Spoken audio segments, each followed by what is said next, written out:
Boss Lady ana upwili ile kinoma noma, ikabidi mwite mchizi ambaye anamchukia sana amtatulie shida yake. Mchizi kwa mara ya kwanza anaingia ndani ya mjengo, maana siku zote anaishi nje ya mjengo na sister yake ambaye ni beki tatu wa Boss Lady. Boss Lady anamwambia ingia ndani. Mchizi anamwambia inakuwaje leo unaniita ndani na ulishaniambia nisikanyage ndani ya mjengo. Boss Lady anamwambia mimi ndo nimekukaribisha, nina tatizo chumbani, nahitaji unisaidie, naomba nifuate. Kumbe Boss Lady ana upwilu, ana miaka miwili yuko single. Mchizi anaingia chumbani, anabaki anashangaa jinsi chumba cha mlembo kinavyovutia na kizuri kinoma noma. Kisha anamuuliza nikusaidie nini? Boss Lady anamwambia mchizi na upwilu, naomba unitibu hii homa. Kisha anamtupia mchizi kitandani na yeye akapanda kitandani. Ile mizagamua inaanza tu. Boss Lady anastuka na kugundua kumbe ilikuwa ndoto. Boss Lady anawaza hii ndoto ina maana gani? Movie letu linaanza Boss Lady apendi wanaume kabisa, kifupi anawachukia. Wakati anatoka supermarket akamkuta kuna kijana anajiselfie kwenye gari yake. Alikasirika, akamfuata kwa hasira na kumtia kibao.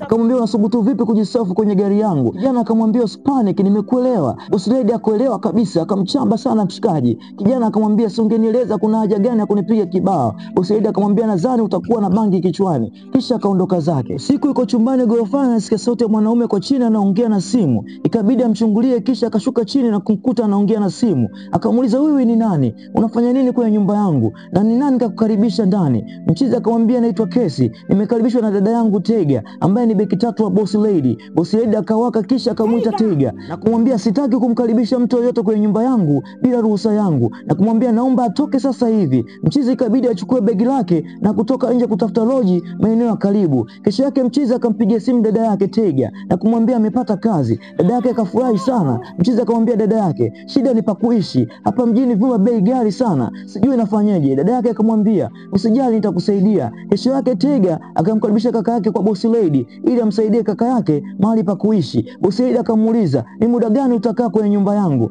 Mchizi akamjibu miezi 4. Boss Lady akamwambia unaweza kukaa kwenye nyumba yangu ila sio kwa bure bali kwa masharti, kwa sababu utakula bure, utalala bure, hivyo na wewe itakubidi ufanye kazi hapa. Boss Lady akamwambia itakubidi ufanye usafi, uoshe gari langu na huduma ndogo siku za weekend wakati uko ofu. Kama uwezi basi tafuta pa kukaa. Mchizi ikabidi akubali maana hana pa kwenda. Weekend ilipofika mchizi akaanza kufanya usafi. Dada yake alipomwona akamwomba msaidie. Blaza anasema usijali dada yangu, wewe una kazi nyingi, endelea tu. Ndani mimi nitafanya tu, usijali. Wakati huo Boss Lady yuko juu dirishani anawachungulia na kuwasikiliza wanachoongea. Baadaye mchizi akaamua kutoka. Wakati anatoka kukutana na rafiki wa Boss Lady, anaingia na kumsalimia. Mrembo akamtazama kisha akaingia ndani, akamuuliza Boss Lady yule kijana handsome uliyomwona hapo nje wakati anaingia ni nani? Boss Lady akamwambia kaka yake Tega anaitwa Kesi, ila hata jina lake sitaki kulisikia. Yake anamuuliza kwa hiyo umeacha fanya kazi wako aje aishi na kaka yake hapa? Boss Lady anamwambia haina shida,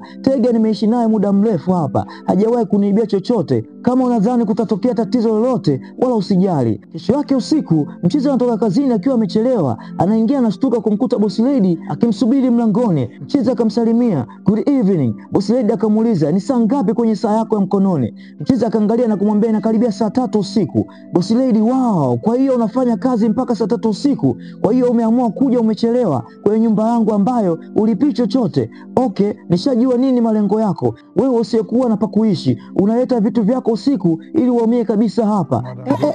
Naomba unyamaze, sitaki kusikia chochote, sitaki msamaha wako. Wakati mwingine ukija umechelewa utalala nje, ukija tena baada ya saa 2 naomba ulale huko huko. Boss Lady usiku akawa anakunywa pombe tu, kitandani mafai na laptop ziko pembeni. Beki tatu alipoingia kupanga nguo kwenye kabati, ikabidi amuulize Boss Lady najua sina jukumu la kukuuliza lakini na wasiwasi, je kuna shida yoyote bosi? Boss Lady akamjibu niko sawa Tega. Tega akamwambia sio kweli, unaonekana kuna kitu kinakusumbua sana, unaonekana huna raha kabisa. Boss Lady anamjibu uzini ni moja ya sehemu ya maisha yangu, na kumwahidi kwamba hata kunywa tena pombe na kumpatia glasi ya pombe akaiweke. Mchizi anarudi anamkuta dada yake anawaza ile kinoma noma, anamuuliza nini shida? Ni bosi wangu anakunywa muda wote. Mchizi ana surprise na kusema hapo nimepata picha, nilijua kuna kitu kimemisi kwenye ubongo wake, kwa hiyo ni mlevi. Kisha akacheka. Dada yake anasema usiseme hivyo. Mchizi anasema yani ungejua sivunijali, ananinyanyasa, naomba niache tu, acha tu apitie hayo anayoyapitia. Dada yake anasisitiza Boss Lady sio mbaya, hajawahi kunitreat vibaya na ameniongeza mshahara, nahisi kuna kitu kinamsumbua. Mchizi asubuhi anatoka na Boss Lady anatoka na kumuita Mchizi anasimama na kumwambia tafadhali usiniite hivyo. mimi na jina naitwa Barikesi. Boss lady anamwambia mimi sijali, gari langu linahitaji kuoshwa, ni chafu, nataka ulioshe ili niondoke. Mchizi anamuuliza kwa sasa? Ndio, bosi anamjibu. Mchizi anamwambia kuna sehemu na mimi naenda, sio kazi yangu. Boss lady anamjibu. Ikabidi tu mchizi alioshe, hana namna. Boss lady baada ya kuingia ndani akawa anaona kama anamuonea, ila akasema anastahili. Baadaye boss lady anaonekana anawaka ile kinoma noma, akimwakia rafiki yake, kwa nini unawapa namba pumbavu, ananisumbua kunipigia simu kila kukicha. Rafiki yake anamwambia hautakiwi kuwa hivyo, hebu wape nafasi. Narudia, sitaki umpe mwanaume yoyote namba yangu, mimi sitaki wanaume. Hivi wewe kiziwi? Mimi sio kiziwi, wewe ni mpweke, unahitaji mtu. Rafiki yake anamwambia. Boss lady anasema upweke wake ndio furaha yake, kwa nini unajiumiza mwenyewe? Rafiki yake anamuuliza. Boss lady anamjibu niache. Rafiki yake anamuuliza hebu kwa muda gani utakuwa hivyo? Mimi ni rafiki yako, nina haki ya kukuhurumia. Umekuwa single kwa miaka 2 sasa, alafu hutaki kumove on,